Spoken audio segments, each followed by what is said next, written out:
Alright guys, back here again at the Outdoor Tiny House. I finished putting the rubber spray-on coating for rocker guard on the front of the tiny house.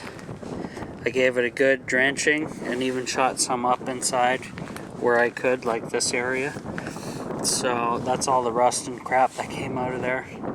So it's pretty windy today. It wasn't that fun doing this in the wind, but I got her done. It looks a lot better, and that will seal it. And then any further, when I get rain and moisture, can't penetrate that now, so that's good. And then I finished it all the way to here, and then I did all the rivets all the way down. And filled in that spot that I saw that was missed. And now I noticed this white stuff. Let's see if I can focus on it. Whoops. Come on. There you go. These white pools of, it looks like the rubber chemical had a reaction with the silicone, and it liquefied the white silicone that was under this. So I don't know if that's a good thing or a bad thing. It only happened in a couple spots there, and then it's white here. But I can always spray over this one more time, just in case. I got about half a can left, so I'm not too worried. But yeah, so the south side and front of the tiny house is done, other than the upper sides and this section here, just underneath the roof. Along this section needs to be done. So just wanted to give you guys a little update video on what I'm doing over here at the tiny house. And here's some more white. It did something to the silicone, some kind of reaction, but I'm sure it won't be too bad. And there's standing water, so you can see it's not penetrating. That spot a little bit. So there's standing water, not penetrating the tiny house, which is what we want. That's the whole purpose of doing this. Doing some heavy TLC to the old beast here, the old girl.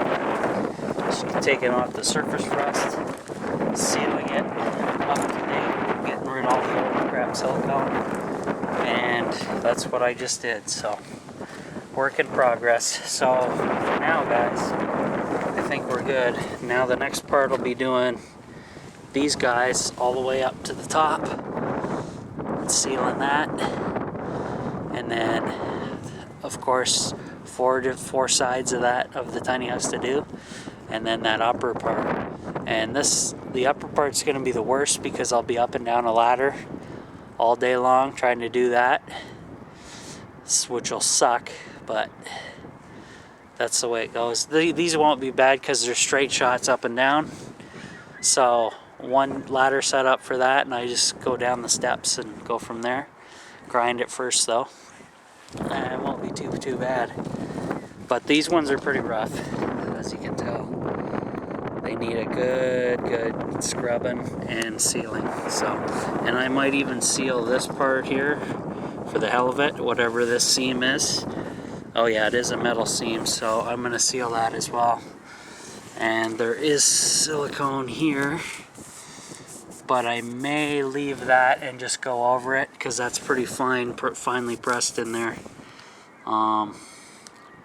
So we'll see how that goes.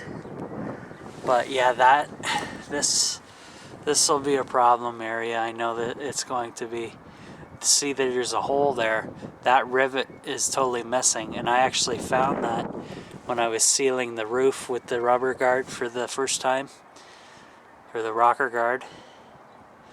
I call it rocker guard, but it's automotive spray for your rocker guards, so when stones get kicked up from the tires on the road, it doesn't damage the paint.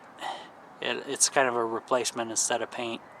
Seals it, and it's got some since it's rubber, it's reflective ability, so it won't chip easily or anything like that. So there's some definitely problem areas, as you can see from this zoom in. That I did spray heavily with rocker guard at the time. I didn't have a camera with me. And then we got some crappy silicone job up there. So lots of work, guys. Lots of work to do at the tiny house. And once it's sealed though, I'll probably never have to do this again, which is a good thing. But it looks pretty good. Not too bad. And then up here, of course, definitely got to do all that. You can see all the rusting streaks going down the, if my camera would focus, down the wall of the tiny house. That's just TLC that needs to be done. Nothing lasts forever. You got to always keep it maintained and stuff like that. And then this door, my outer door is really shitty. If you haven't noticed from my go watch my very first video of the, I think it's called first video, the off-grid tiny house first video. All this wood was rotted when I got this trailer. This whole door is falling apart and rotted, but it still acts as security for me, which is good. And this door is pretty much beat up, but yeah, I'll have to get on that eventually. And then along the door here, I got to do all this all along the door and all the way up. I did this one already, but I need to do the I'll go over the paint, and I'll just go over the painted rivets for this one and go all the way up. So should be good. We got a next door neighbor pulling in beside my tiny house. That's all that loud noise you can hear me. So I'm gonna get out of here because they're parking right next to the tiny house and making all kinds of noise. But for now, just showing you all the stuff that I gotta seal up. I put this in because I had a leak early in the build. I didn't know where it was coming in, so I just took spray foam and went up the seams. So I'm going to just take the wire brush and get rid of all this shit, and then continue with the rubber stuff. And then I have to seal the back door as well with that rubber stuff. But that'll be at the end of the project, I think. So we'll see how it goes. Alright, that's it for now, guys.